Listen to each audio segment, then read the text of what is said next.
Ladies and gentlemen, welcome back to the Blokes podcast. It's Ryan Hassan here. I'm joined by Nick Sutherland. Nick, how you been this last week? How's ISO life going for you? ISO has turned into solitude. Solitude, oh, what's that look like? Uh, well, solitude is just a conscious disconnect. I think it's a mindful exercise in isolation, especially with Corona, has been enforced. But this is me choosing to disconnect. So I'm off social media. Oh, God, it's so good. I don't think I'm getting back on social media. Yeah, To be it's weird. I had start of this end of last year, start of this year. I had about 3 weeks of none, and it was fantastic. And then I did the classic, like turned it all back on. I'm like, what did I miss? And realized I missed fucking absolutely nothing. And then, honest. yeah, I am using it a lot less then, but it still has this weird little pull. Because I remember saying the exact same thing as you at the time. I'm like, I'm not going to fucking go back. Fuck this. But now, you come up with like, I've got to use it for my business or this kind of thing. So it does No, tend to draw you for back me in. it's just boredom. Like when I did the 10-day Vipassana meditation, I loved not being anywhere near my phone. They handed my phone back to me at the end, and I was just like, ugh, no thanks. And it took probably 3 or 4 days before you fall back into social media. But it was mainly just a boredom thing. Yeah, yeah. Um, where this time I've got a little, not PA, but a little helper person. So I'm just going to outsource all of the social media stuff to her. What is she, a little pixie or And something? Just like about a few inches yeah, tall? yeah, a little elf on the shelf. No, so I've gone into this isolation, disconnected from social media, um, and I've had to do that because I was in a bit of a mess. So Do you have I a do fortress this. of solitude like Superman? No, that's the honest answer. No.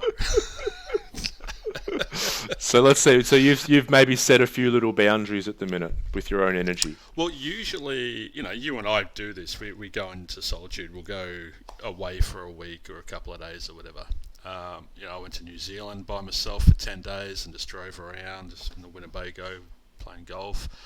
I went to Bhutan and Cambodia by myself. I've done a Vipassana retreat. I go camping down in Gippsland. So usually I do this sort of stuff.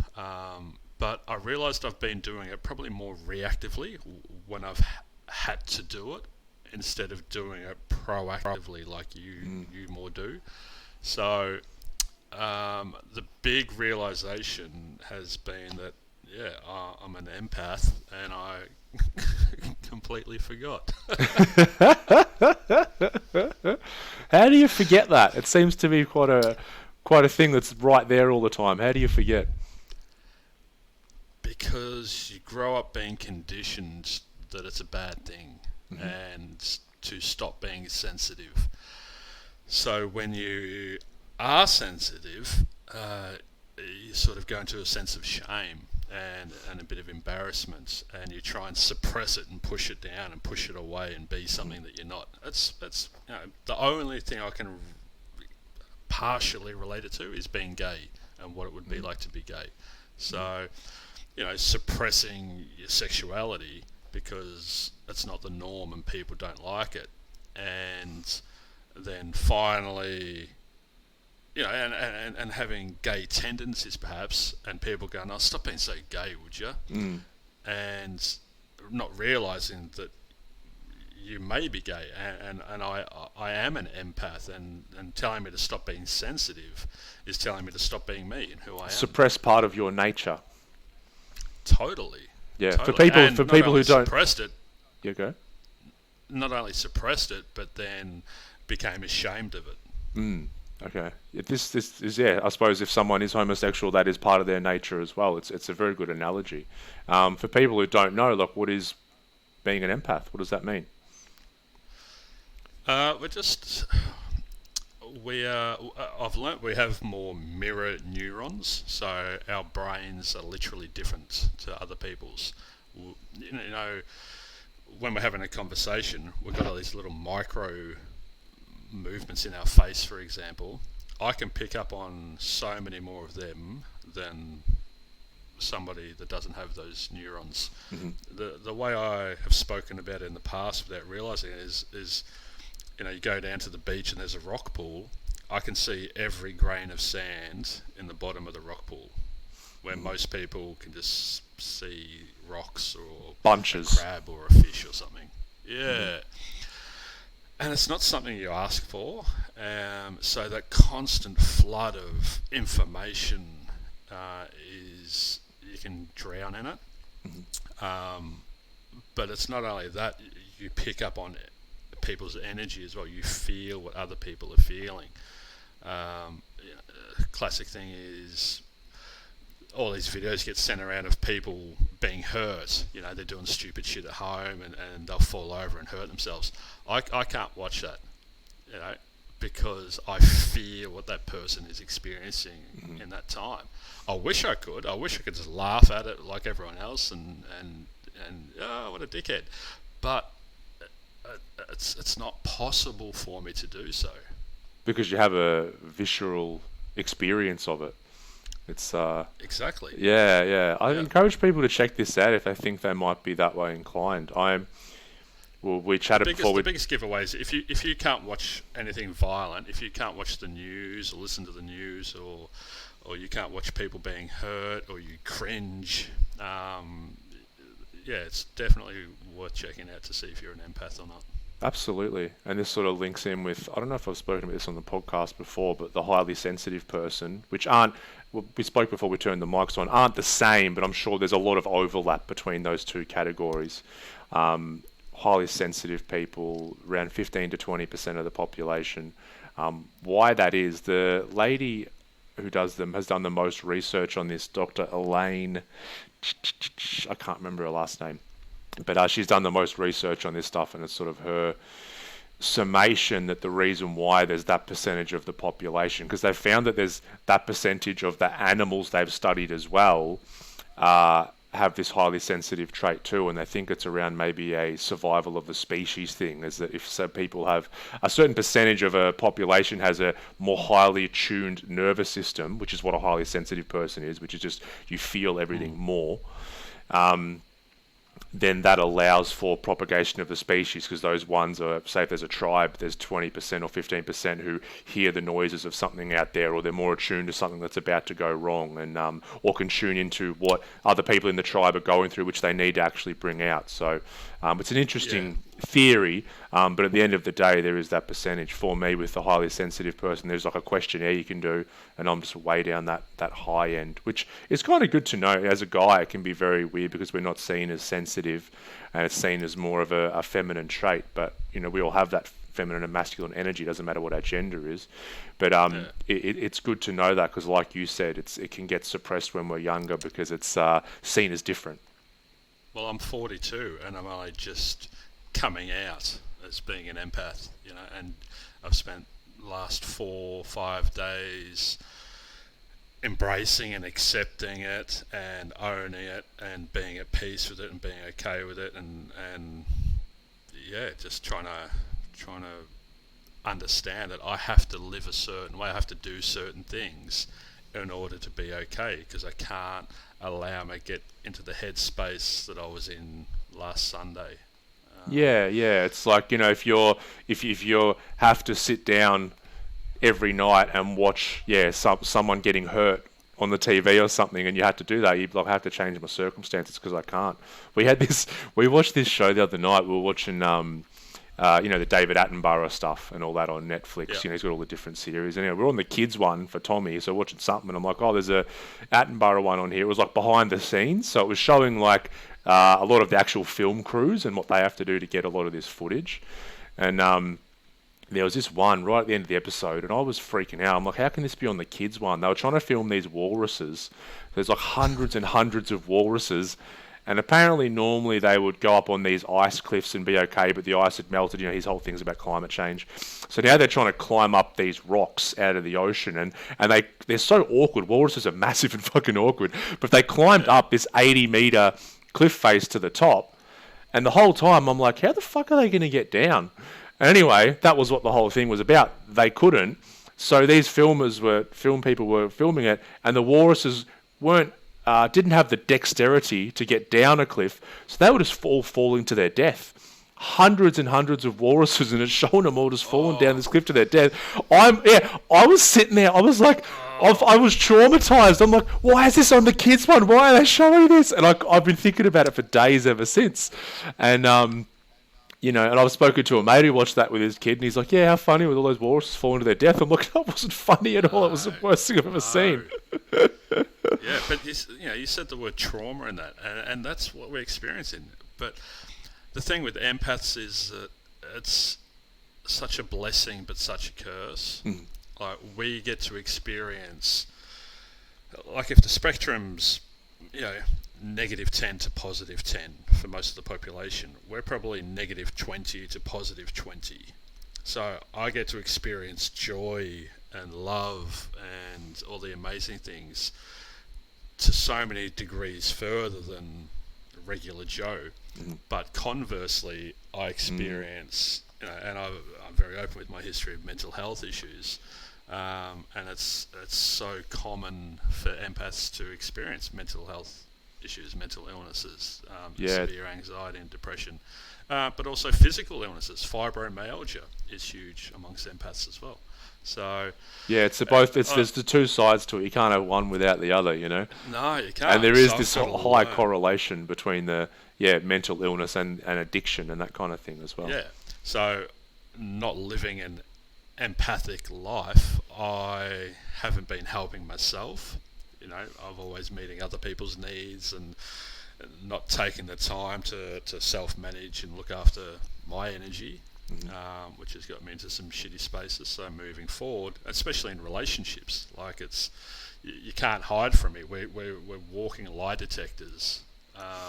Nothing gets past us, which is really sad in a relationship, because people need to not feel so exposed all the time, I guess.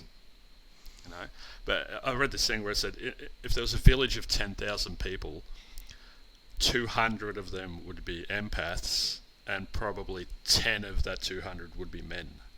Right, okay. So in a village of 10,000, there's only going to be about 10 of us that are blokes. Okay, do you think that's just something that happens naturally, or do you think that a lot of men are this way inclined but would never know it or never be able to acknowledge it?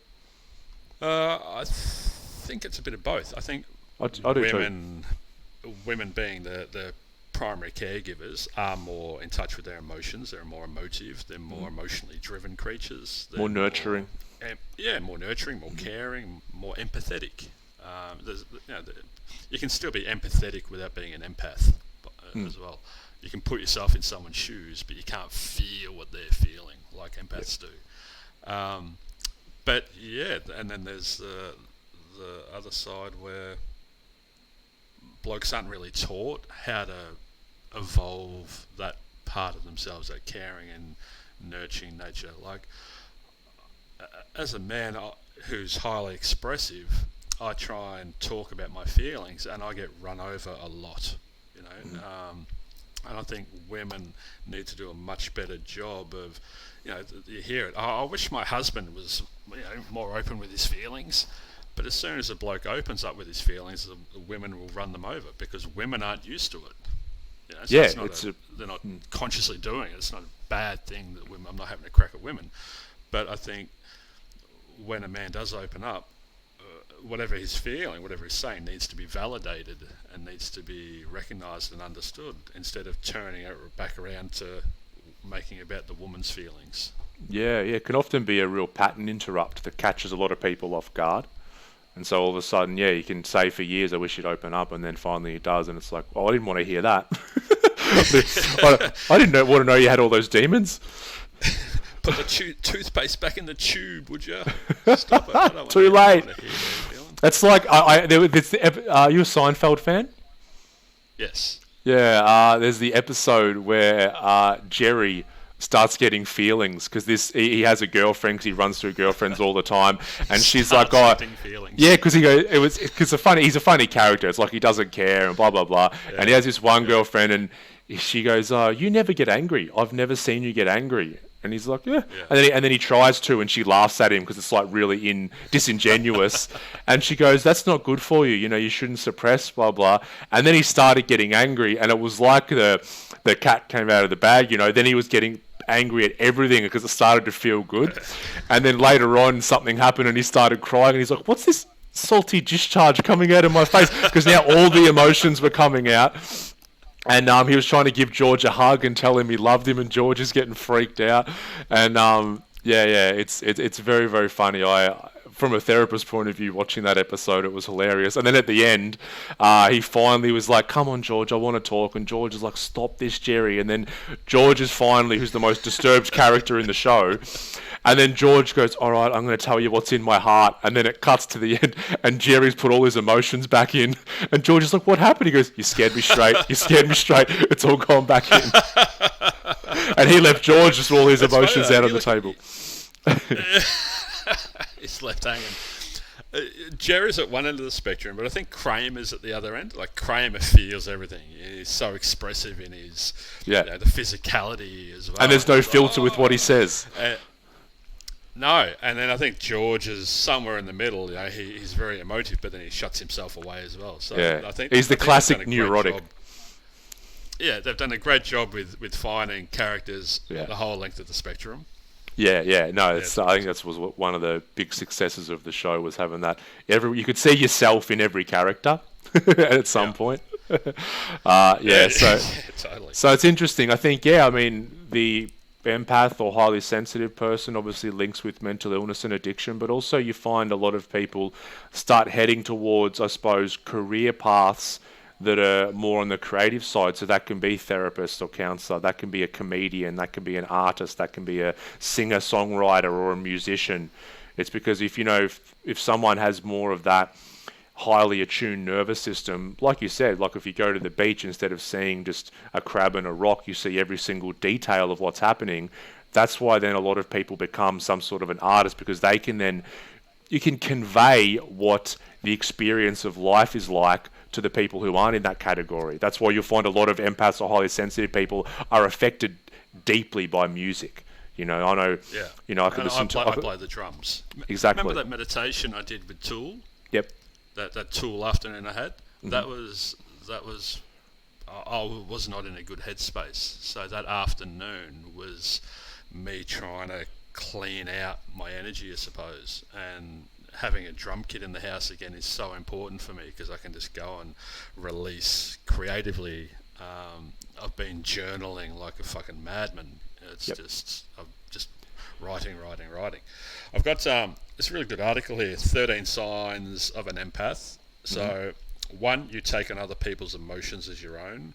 2, sometimes you experience sudden, overwhelming emotions when you're in public. 3, the vibe of a room matters to you a lot, and I've experienced this. I can walk into a party and you just go, no, I can't stay here. I can't stay in this room. 4, you understand where people are coming from, and a lot of this work goes back to Dr. Judith Orloff.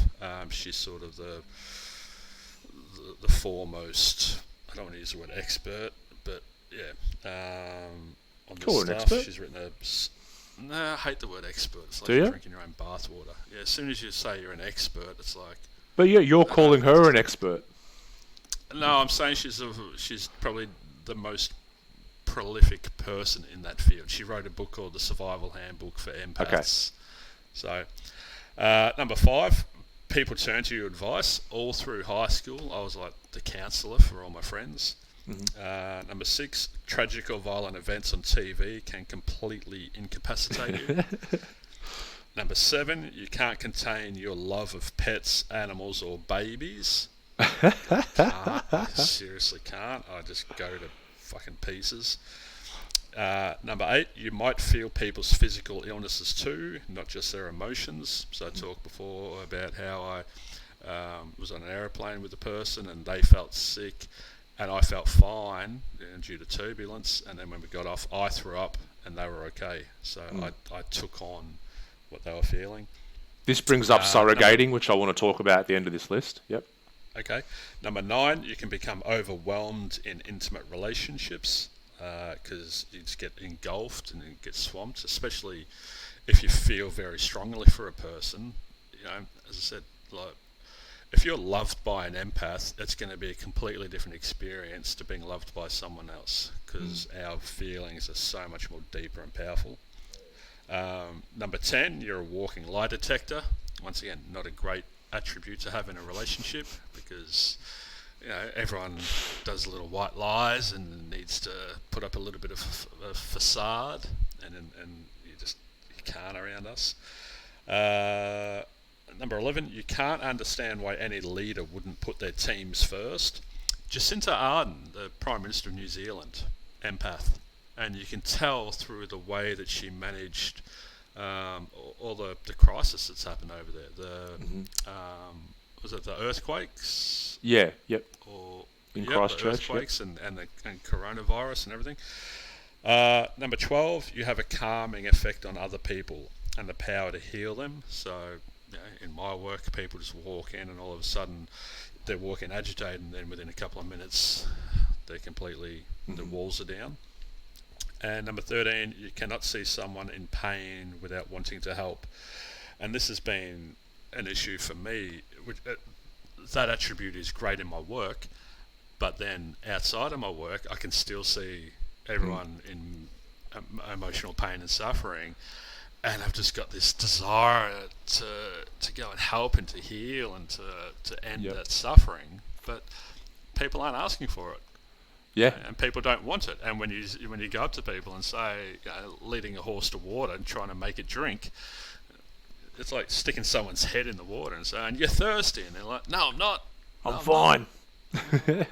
Yeah, I can see you are dehydrated. No, I'm not. I'm good. So, yeah, it's really important to come into an understanding of if you are an empath, and if so, what you need to do, A, to manage yourself, but B, to coexist, I guess, with other people that may not be empathetic. Yeah, and I think this is where that, times of solitude help, because you need just a bit of a break, because like you said, it's not something you can just switch off and all of a sudden you see all the pain and suffering going on, whether it's on an individual or collective level, and you just want that to end, and it's not going to end anytime soon. The whole world's in suffering, and I can't do anything about it. So yeah, it's so hard. It's so hard when you can see a person, someone you love, suffering, and you can't do anything about it. Yeah, especially when you feel that suffering as well, and then you're like, you want it to end for them, but you also want it to end because you don't want to feel yourself. It as well. Yeah. And a lot of empaths, in relationships, will sleep in separate beds because they're too close to the other person. Sometimes they'll sleep in separate houses. They need to check out often. Hello, Polly. No, can you go outside, please? Thanks. Guest appearance, little cameo from Polly. There she is. So it's but if you're in the dark with it, like anything, if you're in the dark, then you can't do anything about it. So yeah. You can't change what we're not aware of. Yeah, first step to change is awareness, and then the second step to change is acceptance. So accepting that I'm an empath and that it's actually okay to be sensitive, contrary to what I've heard from a lot of people.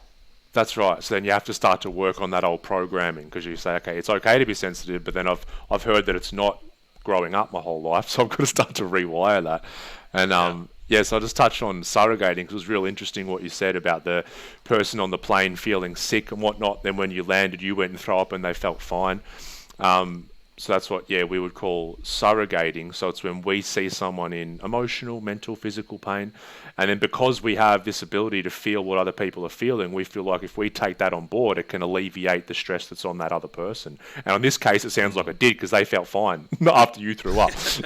But then they laughed and said, "Oh, I can't believe you threw up and I didn't." And I didn't realise it at the time, but I took it really personally. And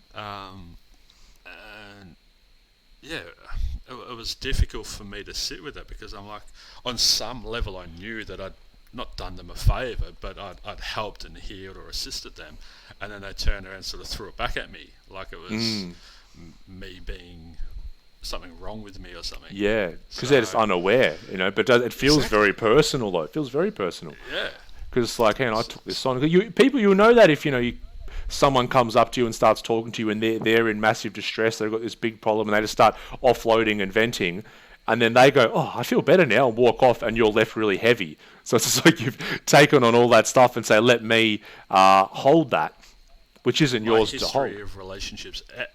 Empaths are classics for attracting wounded birds or wounded doves, or narcissists. So I had a history in my earlier days of wounded doves everywhere. They'd come in and they'd be low self-esteem, low self-worth, everything. I'd give and heal, and then they'd go, feeling heaps better. Thanks, Nick. See you later. And they'd break off the relationship, and they'd be like, but what about me? Like, Yeah, I'm drowning. And then yeah, well, I was depleted. I was completely empty. So, as an empath, it's so important to learn what our boundaries are, and we have to adhere to these boundaries. And no, that's not okay. No, I can't do that for you, even though I want to. No, I don't. It's not going to be good for me. And before I can help anyone else, I need to be okay. Exactly. Yeah. That's a learning process, isn't it? Because you know the outcome, but it's like Yeah, those. and Yeah. my history of being codependent on alcohol was a classic case of an empath in suffering. Imagine an empath being in the army. not a not a good recipe. And got medically discharged with anxiety and depression. Yeah, it sort of all fits now. Yeah. Um, What do you and then talk about? That the hard path to happiness, mate. You take the hard path yourself. yeah, I know. And then I spent 8 years drinking to numb the pain and to try and numb everything, basically. So yeah, what you said before, addiction amongst empaths is massive as well. And if the person treating that person doesn't recognise or realise that they're an empath and factor that in to the therapy or the healing, then it's It's lacking. yeah, It's not seeing the whole picture. exactly. It's like if you went in and you're going in for some physical issue to the doctor and they'll give you a medication. Like, oh, do you have any coexisting medical conditions? And you're like, no, but literally you're on 4 different medications because you've got something else going on. It's a similar thing. It's like a real Totally. spiritual. I don't know. It's not a condition. I just suppose it's an aspect of our nature. But then that Yeah. back to that surrogating piece, that often starts in early childhood when we're very young, and it's normally a caregiver or someone that we love. We see them in Are you going to emotional. talk about your personal experience?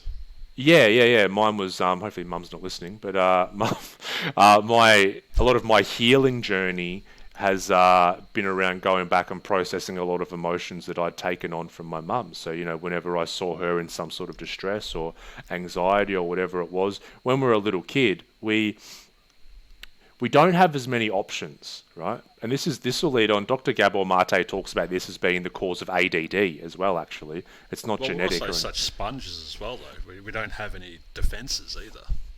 Yeah, that's right. But it's like, so I'll link this back to the empath thing. But Gabor Mate talks about how ADD starts in most cases as a coping mechanism, not as some faulty circuitry in the brain that we're born with. Is that if I'm young and someone comes in and threatens me, or I feel threatened in some sort of situation, if I'm an adult, I've got options, right? If someone came in right now to you, Nick, and just said, challenged you or whatever it was, and you felt threatened, you can fight back. Like, you're a grown man, you have the ability to fight back. You can call another fighter. Yeah, I know. But you got options, right? You can break the mold once in a while, punch someone's lights out, and then you could call for help. The window could be open. You could scream and get your neighbour to come over, right? Or you could run. You could just dodge out of the way and you could run. Or you have options of dealing with this stressful situation. Fight, flight. Correct. If I am a young kid, I don't have those options. I can't get up and run away. I can't fight back. I'm only a kid. I can't call out for help because the person who I would call out to might be the one causing the stressful situation. So now I'm literally have no defense mechanisms against this stressful situation. So oftentimes if people are presented, young kids in that situation, their go-to coping mechanism is to start dissociating. It's like if I start to dissociate, I'm not going to feel as much pain because I'm not going to be as present. So I just tune out. And then this becomes the go-to. So now I'm at school. Whenever I feel a bit of anxiety or a stressful situation, I just tune out. And I don't know that I'm doing it consciously, but I just keep doing it. And this is where a lot of kids get labelled with ADD and that kind of thing, when it's just a coping mechanism of how they deal with stress. So linking this back, do you have something to say about that, Nick? I'm relating to it, and I have a story, but I'm going to wait until you've finished yours. All right, beautiful. I can just see the cogs in your mind ticking over. It's beautiful to watch. And so what happens with this empath or this sensitive side is that when we're young and we see one of our caregivers, someone that we love in emotional distress, and we don't have the ability to comfort them or maybe make the situation less stressful for them by altering things in the environment because we're too little, then what we do know that we can do is we can feel what they're feeling. And if I take on their emotions and start to feel it myself, it will ease the burden on them. So I'm helping them in some respect. And then that becomes a real coping mechanism that we keep taking on and taking on and taking on emotions of the people that we love especially, but eventually bloody everyone. So it can go from our parents, and then it'll go to maybe siblings, and then it'll go to friends, and then when we grow up it's girlfriends like you spoke about. So we just get into this real groove of taking on and taking on and taking on other people's emotions, because that's how we learnt was the best way to help.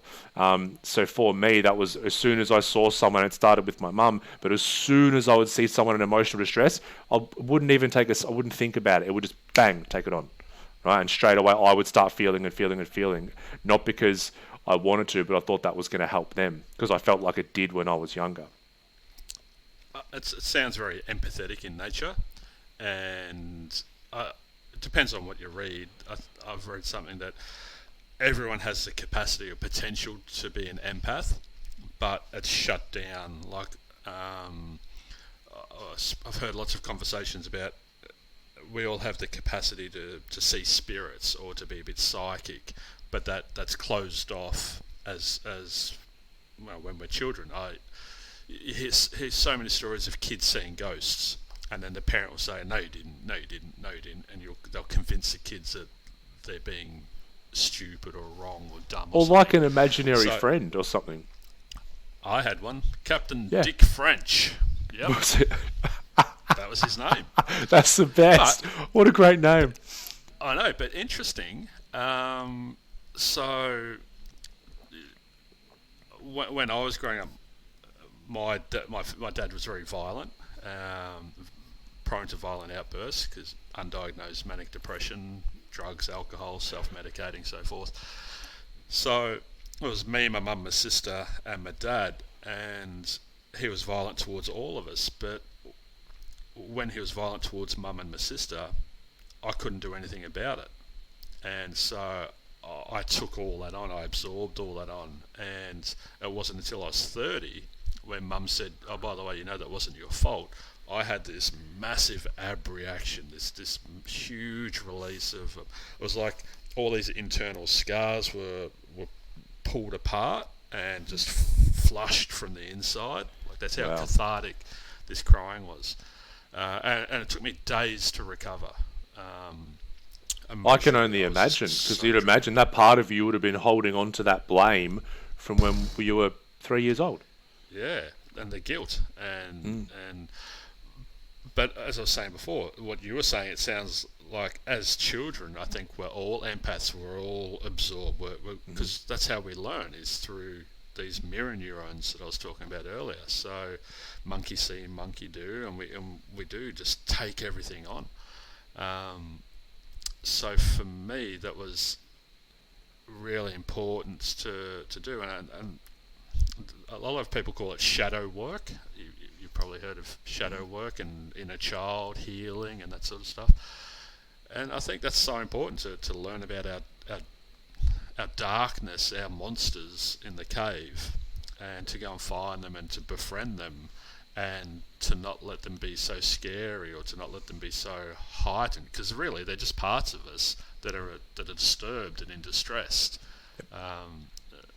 So going and doing some work with them is just going to benefit our overall well-being, I think. Yeah, and that's what you'll always find this wounded inner child, because like you'd imagine that the feelings that you are holding on to of blame and guilt from taking on that your dad was violent and holding that as your fault, that manifests in mental illness, diagnosis, alcoholism. Like it manifests in so many. I had this feeling that I was going to have children by the time I was in my mid-20s. I don't know where that notion came from. It was just a belief that I was going to have kids. I've ended up with no children, and I think a big part of that was because of my childhood. I was so afraid of turning into my father. I was so afraid of, especially being an empath, the very thought of hurting someone else would have been causing such distress on a subconscious level that I would have done everything I could to not have kids. To not recreate that pattern. Yeah, that makes complete sense. To not put myself in a position where I could potentially continue that pattern. Yeah. I didn't trust myself. Yep. Yeah, that makes sense. And so it's like sort of saying, Pete, you would see that as a shadow. So this side of you that's manifesting as destructive behavior, this is a shadow, and if I want to delve into that, I'm going to have to fight against it, or I'm going to have to try and evolve it, or whatever it is. But it's not that way at all. You just find that underneath the shadow was this child who took on all this blame that he didn't need to and was holding on to it for decades. And then it's a process of loving that child, and all it took was words from your mum saying it's not your fault for finally that child to just let go. And no wonder you took days to recover. And the Linkin Park song, ironically. Which one? I can never remember the name of it, but Mum said, just listen to the lyrics of this song and talk about the healing nature of music. I don't think this would work for everyone. It worked for me because of how I'm constructed and my nature, I guess. But I don't know. I just listened to these words and everything peeled away. It just opened me so completely. Yeah. That's so funny. I was go.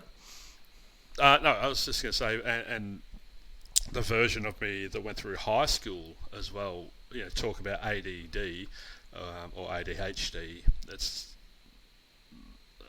I didn't have that, but I was always so emotionally needy. I was stealing stuff and giving it to people so they'd love me and they'd be friends with me and everything, because I was so.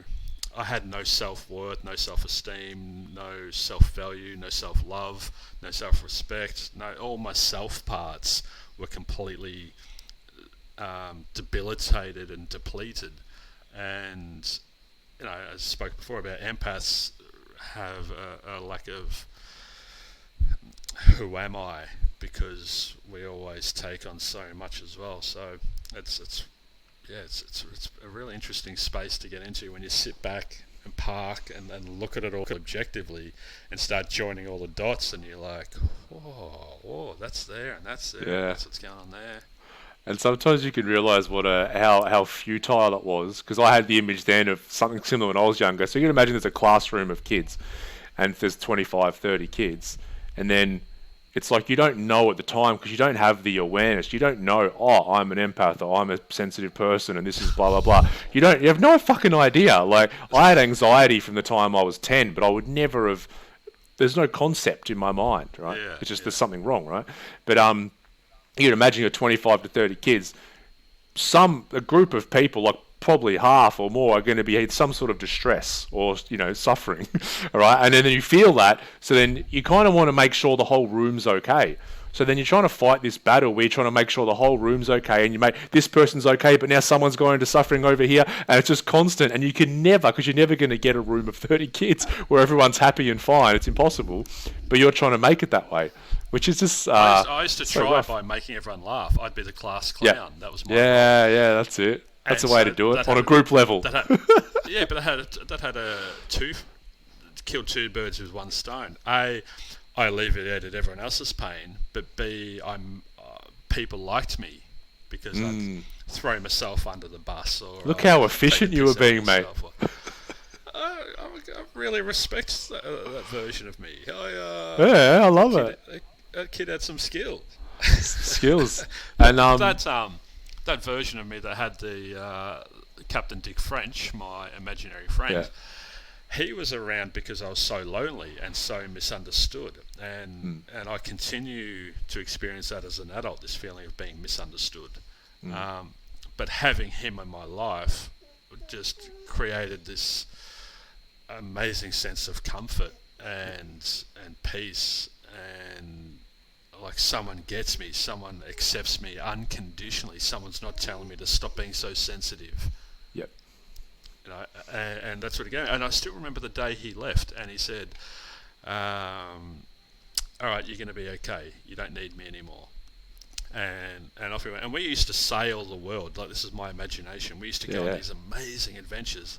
Looking back now, I was escaping reality. I was escaping the reality I was in. I couldn't drink, I couldn't do drugs, I couldn't do anything, so it's probably my coping mechanism. But the day he left, I was so sad, but I was also filled with this sense of peace as well, because I realised that was me telling myself that I was going to be okay. Yep. Mm-hmm. And I didn't realise that till decades later. But that's almost like a bit of a parts integration you were doing on yourself. No wonder I do what I do for a living. Yeah, I know. What a pisser. It was funny you brought up saying Linkin Park, because Linkin Park was I was never a big Linkin Park fan growing up, but then they became, it was a bit of my anthem when I was beating the drug addiction, and they did this live set at Milton Keynes, which my old housemate used to have. It was really amazing. But there was a few songs on there, but like Breaking the Habit live, obviously Breaking the Habit, I was coming off drugs, was kind of an anthem, and I would play that every day and like scream and start crying and everything, and like using a very, very forceful masculine energy, but like, I'm fucking doing this, and it used to really get me fired up. Yeah, I'm trying to remember what song it was for me that pulled me apart, but I can't remember the exact lyrics. I don't know even why my mum was listening to Linkin Park either. Just now that I think about it. Can't imagine her screaming to a few of those songs. I can. She's a weird unit. She's palliative care nurse. She's empath. She's angels and spirits and all that. She very much walks to the beat of her own drum, and that's what I need to do more. I need to, in this sense of owning my nature, I really do have to own it whole and entirely, and if anyone's got a problem with it, that's on them. If they can't deal with if they can't see the positives that always come with some of the negatives, you know, it's I don't know, it's an interesting times ahead. It is, and I think that's, we hear all the time, people are like, oh, what's the best advice you got? Just be true to yourself, and everyone's like, what the fuck does that mean, be true to yourself? You have to first understand who yourself is. So I think we all have our nature, and it's made up predominantly of a lot of, patterns, traumas, beliefs, blah blah blah. But we do have these part of your true nature, and I think you've uncovered you've always known, but you've just remembered that this is part of your true nature. So now the path is being true to that part, despite if it's going to mean making some hard decisions, or setting some boundaries. Carl Jung was the first one that came up with the concept of a shadow self, and so when we say accept the self, we can't just accept the light bits. We have to accept the dark bits as well, and so the self is like a yin and yang, and if we only like ourselves when we're in the light part, that's not going to work. So we have to accept that we have flaws, we're imperfect, we've got immaturities, we've got unhealthy patterns from conditioning as children, we've got unhealed traumas. It's the whole kit and caboodle has got to be accepted. And we all have fucked up thoughts, People beat themselves up for an automatic thought pattern that comes up. Like, if I'm down the beach and like some kids have made this beautiful sandcastle and a voice goes, "Oh, go and kick that fucking thing over." Now, I don't do it, but like the voice comes up, or like you're walking on the edge of a cliff and then a voice goes, "Oh, what if you jump?" Now, you don't do it, but you just have these thoughts, People, I'm just using examples that I have, but we all have different fucked up thoughts at the end of the day. We all have a shadow self, and we can't. But by just liking the light, that's that. We're just getting attached to one side. It's like people who say, "I only want to feel love, joy, and happiness." It's like, well, you're in for a fucking tough ride if that's all you want to feel. Do we need to do some shadow work with you, Ryan? You're going to kick over little kids' Mate, sandcastles. I love my shadow. It's a beast. It's an absolute beast. It's a Too big much shadow. wrestling as a kid. Yeah, too much. Something else I wanted to bring up, actually. I don't know how long. You touched on something, and I just remembered with creative endeavors, like you having the drums at home or that kind of thing, or listening to music. And I've been having chats with a few men lately who clearly have this strong, sensitive and creative side that has been squashed throughout their life. We all have a analytical, critical thinking self. Left and right brain. Classic left and right brain, and the creative self. And we can have different degrees, but we've all got it. And I've speaking to a lot of men who have neglected that creative side for so long that it's screaming out for expression. But the problem is that analytical side's gotten so strong that as soon as they're like, I've got time to play that guitar, or I've got time to do that writing I wanted to do, the analytical mind's like, no, you have to do A, B, and C, you have to do this, blah, blah, and it'll talk them out of it. No, but if you go and take those photos, do the photography, then you're going to have to store them on this backup drive, and, you probably have to clear the backup drive. This is a literal conversation I had this week, right? And I'm like, are you hearing the excuses that analytical mind's coming up with? They're fucking ridiculous, but we listen to it, right? Because it makes sense.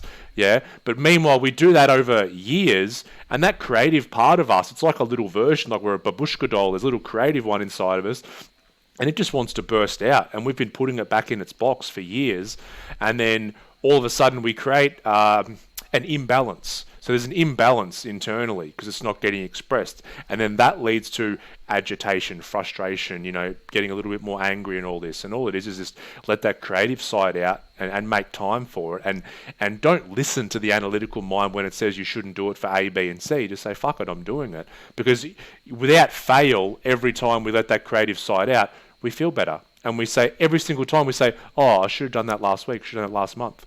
Well, if you don't create the outlet and do the creative stuff, that's where you're going to go to coping mechanisms. That's where you're going to go and drink or take drugs or spend money or get into Facebook or whatever.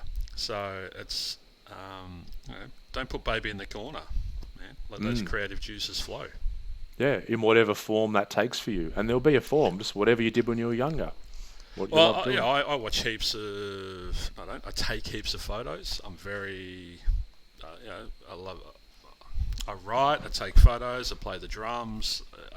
I need that creative outlet. If I can't do that, I get all bent out of shape. You get a bit funny. I get a bit funky. We're going to touch on Bronnie Ware's work. That has to be next week, Nick.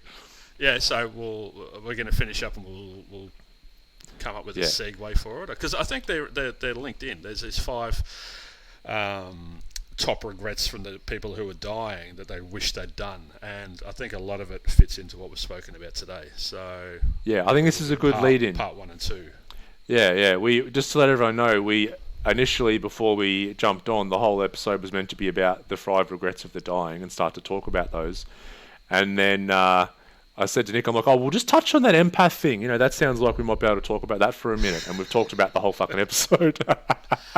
So people are going to have to wait with bated breath for the next episode. We didn't talk about bated breath. Let's finish up with bated breath, all right? So this is a silly saying of the week.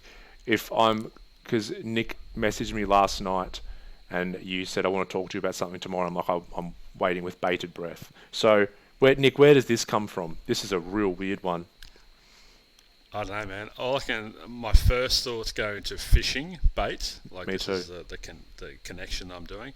I'm like just picturing Ryan with sardine in his mouth. I've got breath, and then I don't want to have a conversation with you because it's going to stink. No, I think that I've got bated breath, so I've got this fishy mouth, and for whatever reason, I can't clean my fishy mouth until I've had the discussion with you. So it's like because if I say I'm waiting with bated breath, I can't. I'm saying I can't wait to hear what you have to say. That's what I'm trying to in a roundabout way. Is that right? Well, when you bait the hook, and then you have to wait for the fish to come along. So the bait attracts the fish. There's a waiting period. So by me saying I've got this thing to talk about, it's like I'm baiting you, and you have to wait until tomorrow, and you're going to be the fish that comes along. So you've got this. I don't know where the breath comes into it. You weirdo. I think that. So there you go. Let's do what we usually do. Let's go back to the first person that ever would have said this. In a fishing village in Greece. It was a fishing village in Greece, and what was his name? Franco, right? Franco, he went fishing, and he didn't catch any fish for the day, and they were very poor, this family, right? Very, very poor. So ended up, he had to cook his family the bait. Yeah. Right? So they've had to just fry off some shitty whiting. It was terrible. It was a really low moment for him in his life, not being able to provide for his family like he normally does. But the fish had just been a low season, and so he'd eaten the dinner, and then his friend calls by, and he says Franco. So this is Miguel. Miguel comes past and says Franco. Miguel's not very Greek, is it? Very Greek names. No, I'm not good with my Greek names. Antonio came past. George. And so he said, Franco, I know it's been a lean fishing season. You're having trouble with the family. But, mate, tomorrow I'm going to show you I found a spot that no one else knows. And there's fish. They'll jump out of the water into your fucking boat. It's so plentiful. It's amazing. And he just had his dinner and he said, I wait with bated breath. I can't add to that. I cannot. You've drawn him in. I'm picturing him. He's picking these little scales out of his teeth from the little sardines that he's had to feed him and his family. He's like, I'm waiting. He's looking back at his family are all depressed. Yeah. I'm looking this up. I know we don't normally look it up, but it's really. I think baited. No, don't. You've done it. You've done it. Have I? Yes, that's it. That's perfect. All right. You've done it.